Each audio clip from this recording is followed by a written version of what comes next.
বন্ধুরা, বং ডাইনে আপনাদের সবাইকে স্বাগত। আজ বানাবো পেঁয়াজ রসুন ছাড়া সম্পূর্ণ নিরামিষ পদ্ধতিতে তৈরি নবরত্ন কোরমার রেসিপি। দুর্দান্ত স্বাদের এই নিরামিষ রান্নাটি বানানো কিন্তু খুবই সহজ। তাহলে দেখে নিন কিভাবে আমি রান্নাটি করছি। এখানে আমি যে কটা সবজি নিয়েছি সব কটা সবজিকেই কিন্তু খুব ছোট ছোট করে কেটে নিয়েছি, আর সবকিছু সাইজটা একই রকম রেখেছি। এখানে আমি একটা মিডিয়াম সাইজ টমেটোকে ছোট ছোট করে কেটে নিয়েছি। সঙ্গে নিয়েছি একটা মিডিয়াম সাইজ ক্যাপসিকাম, এটাকেও আমি ছোট ছোট করে চৌকো চৌকো করে কেটে নিয়েছি। একটা ফুলকপির 3 ভাগের 1 ভাগ এখানে আমি নিয়েছি। একটা আলুকে কেটে নিয়েছি, সাথে নিয়েছি একটা গাজর, আর নিয়েছি মটরশুঁটি। এখানে 50 গ্রাম মতন মটরশুঁটি আমি নিয়েছি। পনির নিয়েছি 150 গ্রাম। সবজিগুলো আমি ঠিক যে সাইজে কেটেছি ঠিক একই সাইজে পনিরটাও আমি কেটে নিয়েছি। আর লাগবে 4 মগজ আর দই। 4 মগজ নিয়েছি 3 চামচ মতন। এটাকে এবার আমি বেটে নেব। অনুষ্ঠান বাড়িতে সাধারণত 4 মগজই ইউজ হয়, তবে আপনারা এর বদলে 7-8টা কাজু আর সামান্য একটু পোস্ত নিয়ে বেটে নিতে পারেন। এখানে আমি দই নিয়েছি 2 চামচ। দইটাকে ভালো করে ফেটিয়ে নিতে হবে। কড়াইটা গরম হলে আমি এর মধ্যে তেল দিয়ে দিচ্ছি 50 ml।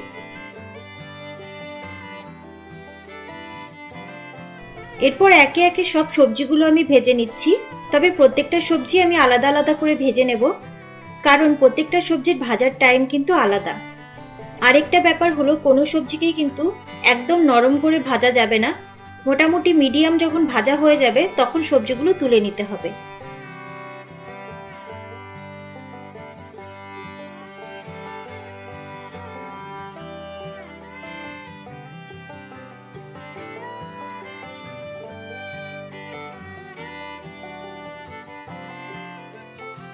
আর সব শেষে ভাজছি পনিরগুলো। পনির তেলে ভাজলে পরেই তেলটা কিন্তু একটু নোংরা হয়ে যায়, এই জন্য আমি পনির প্রথমে ভাজলাম না। সব সবজিগুলো ভেজে নেওয়ার পরে আমি পনিরগুলো ভেজে নিচ্ছি।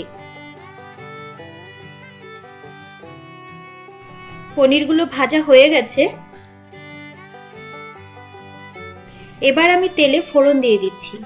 ফোড়নে দিচ্ছি একটা তেজপাতা, 2-3টে দারচিনি, 4টে এলাচ, হাফ চামচ জিরে আর একটা শুকনো লঙ্কা। এলাচগুলোর মুখগুলো ফাটিয়ে নেবেন, না হলে তেলে পড়লে পরে ফেটে গায়ে তেল ছিটতে পারে। ফোড়নটা তেলে দেওয়ার পরে 30 সেকেন্ড মতন ওয়েট করছি। 30 সেকেন্ড পর দেখবেন তেল থেকে একটা সুন্দর গন্ধ বেরোনো শুরু করবে। এবার আমি তেলে দিয়ে দিচ্ছি 1 চামচ আদা। আদাটা আমি 30 সেকেন্ড মতন মিডিয়াম হিটে তেলে একটু ভেজে নিচ্ছি। এরপর দিয়ে দিচ্ছি সামান্য পরিমাণ জল। এরপর এর মধ্যে দিচ্ছি একটা ছোট চামচের 1 চামচ জিরে গুঁড়ো আর 1 চামচ হলুদ।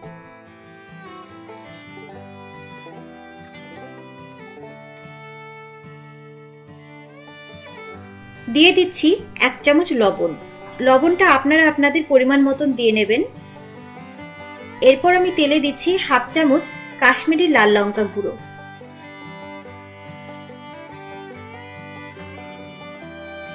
এবার আমি মশলাটা খানিকক্ষণ ঢেকে কষিয়ে নেব। 2 থেকে 3 মিনিট মতন আমি ঢেকে প্রথমে কষিয়ে নিচ্ছি। এরপর এর মধ্যে দিয়ে দিচ্ছি দইটা।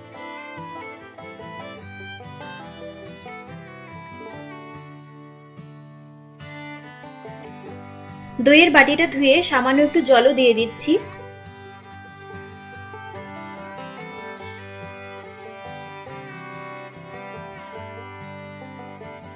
এরপর দিয়ে দিচ্ছি চিনি। একটা ছোট চামচের 2 চামচ চিনি আমি দিয়ে দিচ্ছি। নবরত্ন কোরমাটা খেতে সবসময় একটু মিষ্টি মিষ্টি হয়, সেজন্য আমি চিনিটা একটু বেশি ইউজ করেছি, তবে আপনারা যদি চান তাহলে একটু কম চিনিও ইউজ করতে পারেন। তবে একটা কথা আপনাদের আগে বলা হয়নি, পনিরটা ভাজার পরে পনিরগুলো কিন্তু আমি এভাবে জলের মধ্যে রেখেছি, এর ফলে পনিরটা খেতে খুব সফট হবে। যাই হোক, এবার মশলার মধ্যে দিয়ে দিচ্ছি মটরশুঁটিগুলো, আর সেই সাথে দিয়ে দিচ্ছি আলুগুলো আর গাজরগুলো।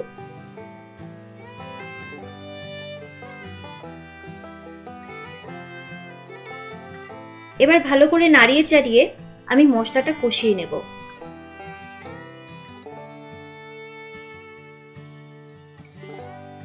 মশলাটা কষে গেছে, এবার আমি এর মধ্যে দিয়ে দিচ্ছি জল।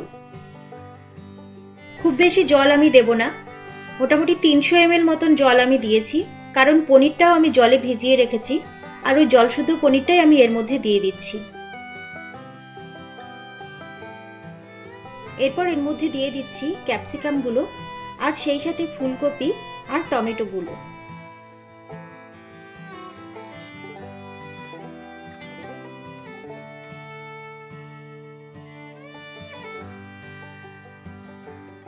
এরপর আমি সবজিটাকে মিডিয়াম হিটে 10 মিনিট মতন ফুটিয়ে নিচ্ছি।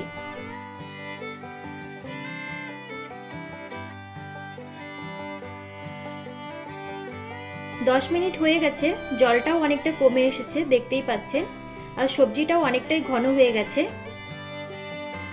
এবার আমি এর মধ্যে দিয়ে দেব 4 মগজ বাটা।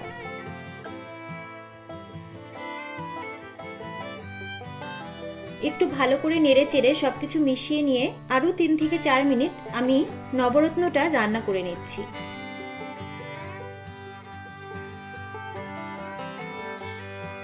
3-4 মিনিট হয়ে গেছে।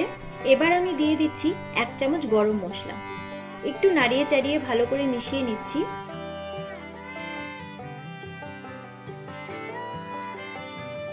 এবার নবরত্ন কোরমাটাকে আমি 2 থেকে 3 মিনিট গ্যাস বন্ধ করে ঢেকে রাখবো। 2-3 মিনিট পর এটা সার্ভ করার জন্য রেডি। যদি আমার এই রান্নাটি ভালো লাগে তাহলে লাইক, শেয়ার আর কমেন্ট করে জানাতে ভুলবেন না। আর সেই সাথে আমার চ্যানেলটি সাবস্ক্রাইব করে আমার পাশে থাকতে ভুলবেন না। ভালো থাকবেন, সুস্থ থাকবেন।